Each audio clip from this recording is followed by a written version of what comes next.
Garia station থেকে গড়িয়া শীতলা মন্দির যাওয়ার জন্য যে অটো স্ট্যান্ডটা আছে সেই অটো স্ট্যান্ডটা কতটা দূর, কিভাবে যাব চলুন জেনে নেওয়া যাক। গড়িয়া স্টেশনের টিকিট কাউন্টারের পাশ দিয়ে সিঁড়ি দিয়ে নামার পরে আপনি সামনে পড়বেন গড়িয়া স্টেশন রোডের, যার একদিকে রয়েছে গঙ্গাজোয়ারা আর অন্যদিকে রয়েছে শীতলা মন্দির। আমাকে সেই দিকেই বাদিকেই যেতে হবে। বাদিকে আমাদের অটো স্ট্যান্ডটা পড়বে।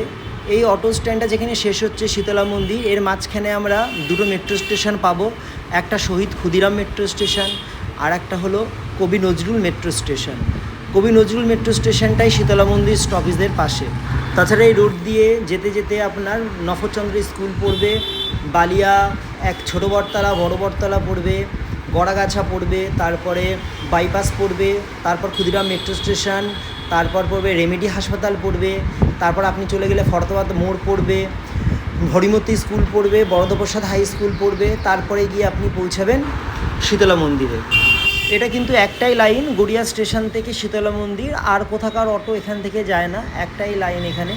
এই যে অটো স্ট্যান্ডটা দেখছেন এটা পুরোটা কভার দিয়ে ঢাকা আছে। বৃষ্টির সময় এখানে আপনি এসে ওয়েট করতে পারবেন, এখানে আপনি হাঁপিয়ে গেলে বিশ্রাম করতে পারবেন।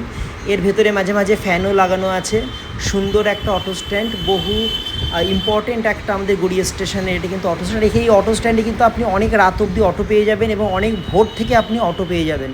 এটা কিন্তু একটা খুব সুবিধাজনক, আর এর ভাড়া মাত্র 10 টাকা। 10 টাকায় আপনি গড়িয়া স্টেশন থেকে শীতলা মন্দির আপনি পৌঁছে যেতে পারবেন। শীতলা মন্দির থেকে আপনি সোনারপুর যেতে পারবেন, যাদবপুর, বাঘাযতীন। যারা প্রথমবারের জন্য গড়িয়া স্টেশন থেকে শীতলা মন্দির যাবেন তাদের জন্য এই ভিডিওটা খুবই ইম্পর্টেন্ট হতে চলেছে। তো আপনার চেনা জানা যদি কেউ এরকম থাকে তাকে অবশ্যই এই ভিডিওটা শেয়ার করতে পারবেন। তো আজকের মতো এইটুকুই। সবাই খুব ভালো থাকবেন। Tata, bye bye.